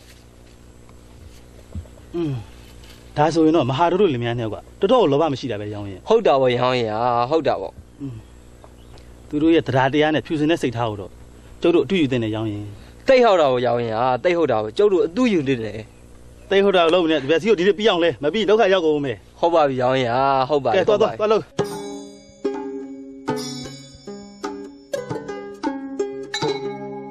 ဟဲ့စင်းသားမောင်လူလင် ဘဲအတွက်ကြောင့်ငါကိုတော်မြတ်ထံခါသားဝင်ရတယ်ဆိုတာမြန်ဆုံးတန်တော်ဦးတင်စံဟဲ့မှန်လားပါရှင်မင်းမြန်ကျွန်တော်မျိုးကြီးအိမ်မှာရတနာမိုးမြရွာသွန်းနေပါသဖြင့်ရွှေငွေရတနာတွေဟာနေရာအလတ်မရှိအောင်ပြည့်နေနေပါတယ်ဗျာတို့ပါ၍အချိန်မီကိုယ်တိုင်ကျွန်တော်မျိုးကြီးအိမ်ကိုအဲ့ရွှေငွေရတနာတွေကိုလာရောက်ယူဆောင်ပါရန်ကျွန်တော်မျိုးကြီးလာရောက်တတော်ဦးတင်ခြင်းဖြစ်ပါတယ်ဗျာဟယ်လိုမောင်မင်းရဲ့စကားအံ့ဩစရာကောင်းလာပြီလေမှန်လားပါရှင်မင်းဗျာဒီတရေဧဝကံမှန်မယ်ဆိုလို့ရှိရင်ဖြင့်အမတ်တမထူးဆန်းနေကြပါဖေဟာ မောင်လူလင်မဟာတော်မောင်လူလင်တန်တော်ဦးတင်သည်စကားဧဝကံမှန်ရလားကွယ်မဟုတ်မမှန်တန်တော်ဦးတင်ရင်ဖြင့်မင်းပြင်းမင်းတန်တင့်မယ်နော်မှန်လားပါရှင်မင်းမြန်ကျွန်တော်မျိုးကြီးဒီဟောဒီကအရှင်မင်းမြတ်ကိုမဟုတ်မမှန်သောစကားတွေကိုတော်ဦးမတင်ဝင်ကြောင်းပါဗျာတကယ်ကိုဧဝကံအမှန်ဖြစ်ကြောင်းပါဗျာဤချင်းရအလုံးဟာဧဝကံမှန်တယ်ဆိုရင်ဖြင့်ရတနာပစ္စည်းအလုံးဟာမောင်မင်းလာပိုင်ဆိုင်သေးတယ်မှန်လားပါရှင်မင်းမြန်ကျေးဇူးကြီးမားတာကြောင့်ပါဗျာကဲငါကိုတော်မြတ်ကလည်းမောင်မင်းမဟာတို့ရဲ့ဒါနစိတ်ကိုသဘောတော်ကြသည်မှုအရင်တထေးဟောင်းများရေကဲပူးသောခြံတချံကိုငါကိုတော်မြတ်ပေးသနာတော်မူမယ်သေးမြတ်လာကြောင်းပါဗျာတခေတော်ကြီး ဘာလဲတထေးကြီး မှကြီးတယ်စင်ရသားမဟာထုတ်တို့လင်များကိုဘယင်မင်းမြတ်ကြီးကပေးထားတဲ့ချမ်းမြေတွေကိုရှင်းလင်းနေကြတာဘယ်လောက်များကြည်နူးစရာပျော်စရာကောင်းတယ်လေတခေတော်ကြီးဟုတ်ပါလေတထေးကြီးရဲ့သူတို့ဟာတချင်ရတအားဆင်းရဲကြတာတခေတော်ကြီးရဲ့သူတို့အိမ်မှာရွှေမိုးငွေမိုးတွေရွာပြီးတဲ့နောက်တထေးကြီးတွေဖြစ်ပြီးချမ်းသာသွားကြပြီတထေးတော်ကြီးရဲ့ဟုတ်တယ်လေတထေးကြီးရဲ့ဟိုးအရင်တော့ဆိုလို့ရှိရင်တထေးကြီးနဲ့တထေးကတော်တို့အိမ်မှာတော့မှသူတို့ခမပင်ပင်ပန်းပန်းစင်စင်ရဲနဲ့အလုပ်တွေလာလုပ်ပြီးတော့ကူလုပ်ပေးရတယ်မဟုတ်လားတထေးကြီးရဲ့ဟုတ်တယ်လေတထေးတော်ကြီးရဲ့ဒါနရဲ့အကျိုးကျေးဇူးဟာအမတန်မှအံ့ဩစရာကောင်းလာပါတယ်တထေးကြီးရဲ့မဟာဒုတ်တူလင်မယားရဲ့အတိတ်ဇနကကံရဲ့အကျိုးကျေးဇူးတွေလည်းပါတယ်တထေးတော်ဟုတ်တယ်ရှင်မကျုပ်တို့လင်မယားနှစ်ယောက်ကိုဘင်းမင်းတရားကြီးကိုယ်တိုင်ကဟိုအရင်နေခဲ့တဲ့တတိတွေရဲ့ခြံလေးကျုပ်တို့ပေးတယ်လေအဲ့ခြံမှာအခုကြောက်ရတဲ့အားလုံးရှင်းနေတာကိုတွေ့နေရတော့ဘလို့ပြောစရာကောဟုတ်တယ်မောင်ကြီးရှင်မရင်ထဲမှာတော့လေပြုံးမပြတတ်အောင်ဝမ်းသာနေတာဟုတ်ရှင်မတနေ့ကိုပုံးလိုက်မလားတွေ့ဟင်ဘယ်မှာလဲသူရှောင်းမလားပါလားဟုတ်ပါရဲ့တော့ညရှင်းတဲ့အုပ်စုတွေပါသူ့ခုချိန်ထိမတွေ့သေးဘူးနော်လာပြီဟာမောင်တို့ရေငါလာပြီဟာဟာမင်းတို့တူတော်နေကြပြီလားဟာမားတော့ငါနေနောက်ကျသွားတယ်ကွာရပါတယ်ကိုဘောနာရေနောက်ကျလည်းကိစ္စမရှိဘူးဒီမှာအခုခြံရှင်းနေတဲ့ရော်တဲ့အားလုံးကိုခမားကိုယ်တိုင်ပဲဦးစီးဦးဆောင်လုပ်လိုက်တော့ဟုတ်ပြီလားအေးရပါတယ်ကွာကဲကိုလေး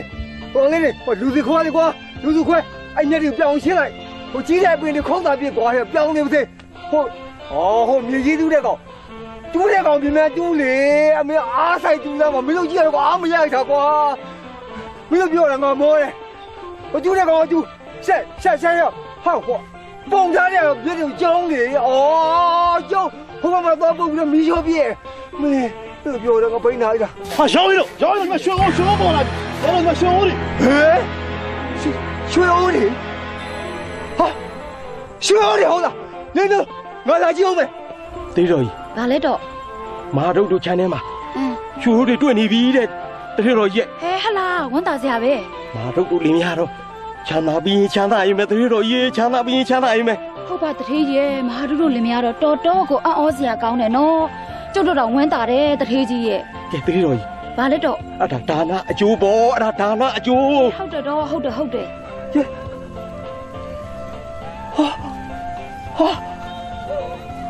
ာဒါဒီကရွှေဦးလေးပဲဟာဒီကရွှေအစ်စ်ပဲမဟာတော်ရေဒါမင်းတို့ကချမ်းသာပြီဒီမှာရွှေဦးလေးရွှေဦးလေးမောင်ကြီးမင်းတို့ချမ်းရရွှေဦးလေးအများကြီးပေါ်လာပြီကွာရွှေဦးလေး ရှင်မကျုပ်တို့လင်မယားတော့ဒီချမ်းသာပြီးချမ်းသာရေးပဲ ဟုတ်တယ်နော်မောင်ကြီးရှင်မချမ်းသာပြီ ချမ်းသာတာရေးမကြည့်ဘူးအဲ့ရှူလို့ဘယ်ဖြည်းဖြည်းရှိတော့အမှဖြစ်နေ ဘာဖြစ်လို့လဲမောင်ကြီးရဲ့ ဟောဘာဖြစ်ရမလဲရှင်မဒီမှာဘင်းဖြည်းဖြည်းကြီးရာကျုပ်တို့လင်မယားနဲ့နေဖို့အတွက်ကိုဒီချမ်းလေးကိုပေးထားတာလीဒီချမ်းလေးမှာထွက်တဲ့ရှူလို့ဘင်းဖြည်းဖြည်းပိုက်နေပါဘူးအဲ့တော့အဲ့ရှူလေးအားလုံးပြီးတယ်သွားတယ်မကောင်းလားဟင် ဟုတ်တော့မောင်ကြီးနော်ဒီရွှေအိုးတွေကိုဘင်းစီပဲအားမှာပေါ့ ဒါမို့ရှင်မဒါပေါ့ ငါကိုတော်မြတ်ပေးတဲ့ခြံမြေတွေကရတဲ့ရွှေအိုးတွေဆိုပေမဲ့ငါကိုတော်နဲ့မသက်ဆိုင်ပြီမဟာတို့ရဲ့ အရှင်မင်းကြီးဖေဟာအဖေအတွက်ကြောင့်ဤတို့စကားကိုဆိုရပါတယ်ဖေဟာအမှန်တကယ်ဆိုပါလေဤရွှေအိုးများသည်အရှင်မင်းကြီးပေးသနာတော်မူသောခြံမြေထဲမှာရရှိခဲ့သည့်အတွက်အရှင်မင်းကြီးကပိုင်ဆိုင်သည်မဟုတ်ပါတော့ မလာပါရှင်ကြီးဗျာကျွန်တော်မျိုးကြီးမတိနာမလဲတဲ့ဇနီးတယောက်ရဲ့တဏှာဥတင်တဲ့ဇကားကိုအရှင်မင်းကြီးအနေနဲ့အမျက်တော်မရှာဘူးဆိုရင်ကျွန်တော်မျိုးတို့ရှင်းပြပေးလို့ပါဗျာ ငါကိုတော်မြတ်မြတ်တော်ထွက်เสียမလို့မဟာတော်ကိုင်ငါကိုတော်မြတ်ရှင်းပြသည်ကိုမောင်မင်းတို့နားထောင်ပြီးတော့ယခုမောင်မဟာတို့ရရှိစားသောယတနာများနှင့်ရွှေအိုးများသည်မောင်မင်းတို့ရဲ့ဖြူစင်တန့်ရှင်းတဲ့ဒါနကြောင့်ပဲဖြစ်ပေတယ်ဒါကြောင့်ဒီရွှေအိုးများလဲမဟာတို့လင်များသာပိုင်ပေတယ်ငါကိုတော်မြတ်နဲ့မသက်ဆိုင်ပြီဒါကြောင့်ဒီရွှေအိုးများကိုယူပြီးစိတ်အေးချမ်းသာစွာဖြင့်ပြန်ပြီးတော့